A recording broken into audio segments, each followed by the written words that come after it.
I want to thank you so much for your messages and your emails that I've been getting lately, thanking me for what I do and how I help your students. It's so encouraging to hear from you and to hear what a difference it's actually making in your students' lives to learn about self-discipline and self-management. So thank you so, so much. I really appreciate that. Today we're talking about morning meetings. So what is a morning meeting? Why are we even talking about this?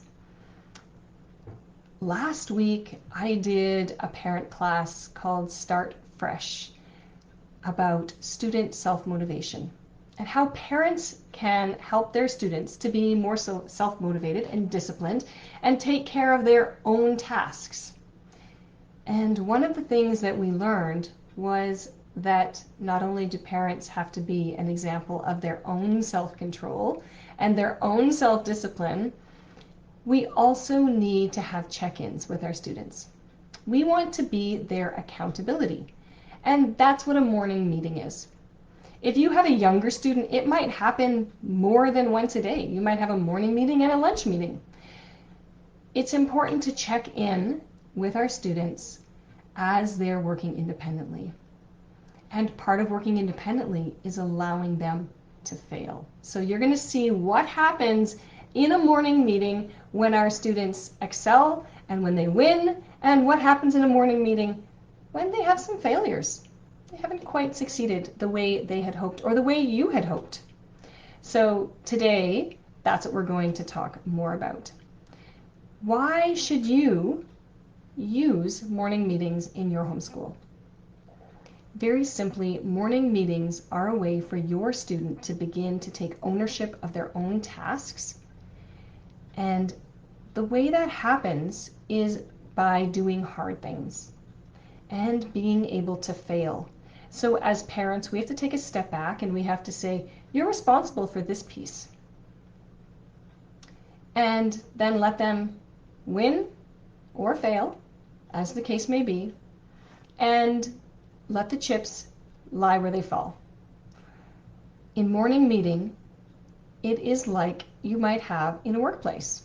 Everyone gets together, they talk about what they're doing well, how things are going, how this project is coming along. It's just a way for parents to show the respect to their preteens and teens that they have ownership and control over this piece of their lives, but they're not doing it alone. They're not doing it without accountability. Because as homeschool parents, we're the managers. We are not taskmasters. We're not someone that needs to be over our students every moment, making sure that they are on task. Because that's not going to teach them how to be self-disciplined.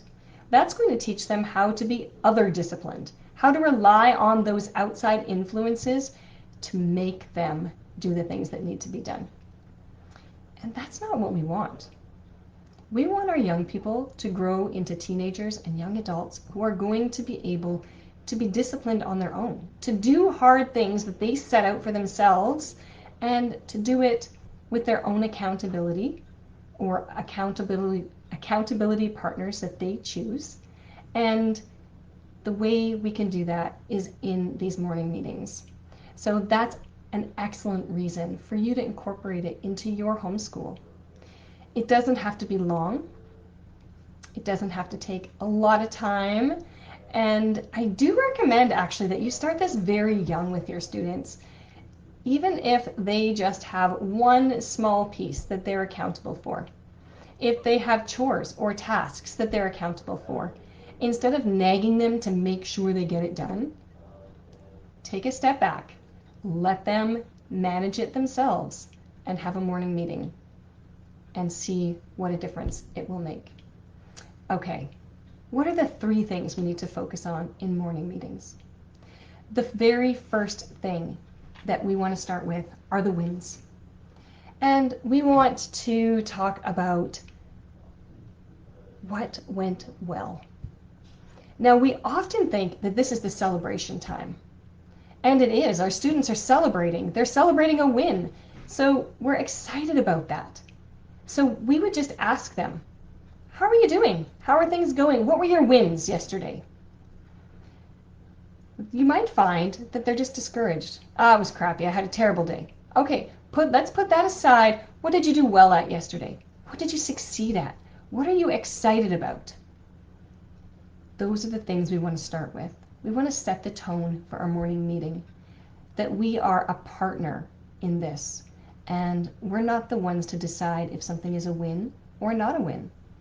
It's them. They decide if it's a win or not. And as we progress, we want them to see wins as growth instead of getting it all right. So I might not have finished, but I did push myself really hard. That's a win. That's a win. So we start with our wins. The second focus for morning meeting is, of course, where are you struggling? What have you failed at? How did yesterday look? And what pieces are you not happy with? So this can be touchy because as parents, we might be frustrated. We might be discouraged. But we have to remember that this isn't about our feelings and this isn't about us at all. This is about our students. How do they feel? What are they doing? So the first thing we want to ask them is, well, if you struggled with that, or if you didn't complete that task, or if you failed at that, what happened? So can you explain to me, what do you think happened in that situation? And they might say, I procrastinated, I got distracted, I had to go and do something else. And we want to bring it always back to, you mean you chose to go do something else? We want this to be about them. They choose whether they're going to focus. They choose whether they're going to procrastinate. It's not something that happens to them. They're not passive in this situation. But we want to choose our battles. So we don't want to have this about a whole list of things they have to fix. That's not really good. So they tell us, oh, I didn't do all of my writing. Okay. What do you think happened there? Well, I just couldn't focus and I was distracted. What was distracting you? Well, I kept looking out the window and daydreaming. Did that feel easier than doing the writing then? You were looking for something that felt easier than doing your task? Do you think that might be what was happening? So we want to help them to learn to walk through these situations by asking them what they think, to give them words, to give them an opportunity to see it in a new light. It's not that I couldn't focus. It's that this writing thing, it was really uncomfortable and it was hard and I needed a break. And I just looked out the window and then I didn't want to do it anymore because now I felt like I was behind. So we want to talk to them about those scenarios. We want to ask them questions that are going to help them to reframe these situations. And the next thing we want to say is, okay, yesterday's past. We're not going to worry about yesterday. What can we do today to change your outcome? What can we change in your plan? What can you change in your plan? What are you going to do in order to change things so that we don't see the same thing happening today that we saw yesterday? And if your student is new to this, they're going to say, well, today I'm just going to do it. That's wishful thinking. As parents, we know that's wishful thinking. That's not a plan. We do this all the time. That's it. This week is going to be better. This week I'm not going to lose my temper. This week I'm going to make sure I do all my cleaning. This week I'm going to stay on the diet. This week I'm going to go to the gym. That's wishful thinking. Planning means I'm going to set an alarm for a certain time to go do something, to remind me to go do it. So I have to shut off that alarm and then I have to choose. Am I going to do this thing or not do this thing? So it's an active choice. Making a plan means Well, if I was getting tired during the writing process, then maybe I need to do it in smaller pieces. So I'm going to break it into smaller pieces and do it 2 times in one day. That might be a solution. We can offer different suggestions, but in the end, our student has to be the one to choose what they want to do. They are the boss here. We're just the manager, and they get to choose how they're going to plan it differently. Let's let them try out some different scenarios and discover that some things aren't going to work. I had a student who said to me, I know I'm behind, but I'm just going to work harder at it, and I'm going to put in more time every day, and eventually I'll catch up. And I said, but doesn't that feel discouraging? Because every week that goes by, you have more homework being added, and you don't know if you're working enough in order to ever actually get caught up. And she said, well, yeah, but I don't want to make a different plan. This is how I want to do it. And I said, okay, you let me know when you're ready to try something different. And 2 weeks went by, and 3 weeks went by, and we had the same conversation. And eventually, she was ready to make a plan that was going to take into consideration all of the work that she had, break it down so she knew if I do this much every day, I'm going to be caught up in 2 weeks. So then she can see a goal. My goal is to be caught up in 2 weeks. There's a light at the end of the tunnel. But that would not have worked if I had forced that. She would need someone over her all of the time to make her do that. But now when she chooses it herself, all of a sudden it seems so much easier. Not easy to do the work, but it seems as though they have some control. And they need to have agency. They need to know that they have control and that they can change things. Just because I failed yesterday doesn't mean I have to fail today. Just because I struggled with this yesterday doesn't mean I have to struggle with it today. I can change the plan. I can correct the things that I did yesterday. I can make a difference in my life. This is what morning meetings bring to your student.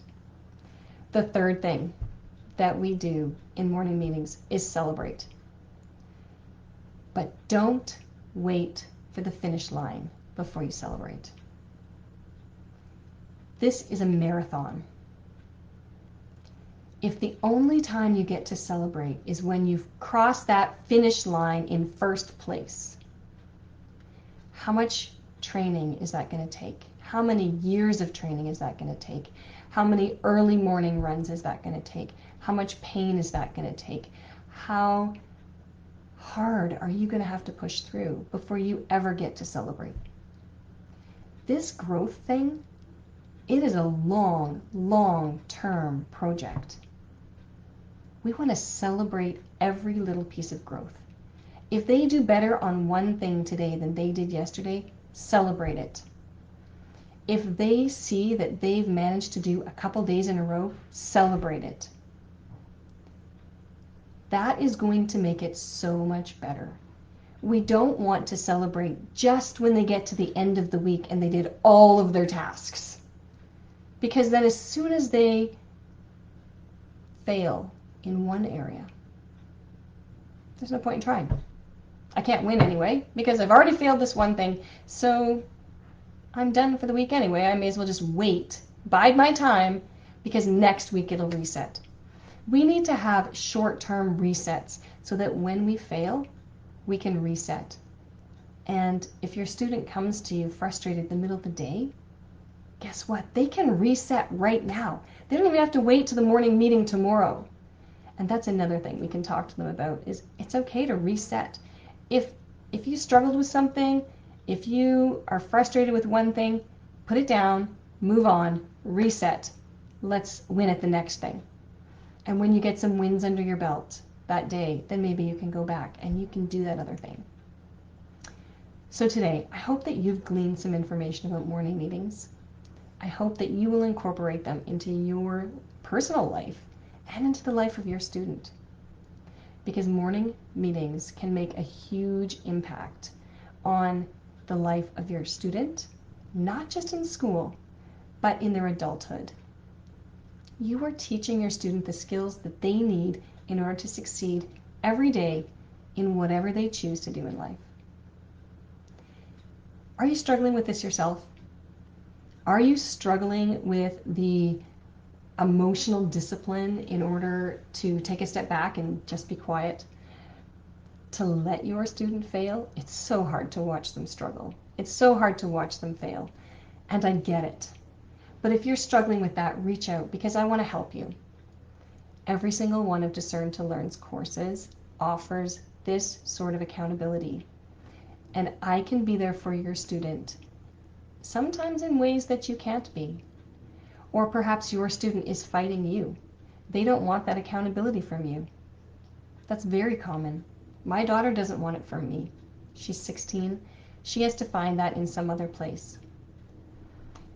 So I want to encourage you, do reach out. I have some resources that I can help you out with. And as well, if you are looking for a writing program or a language arts program that incorporates this, I'd love to be there to help your student.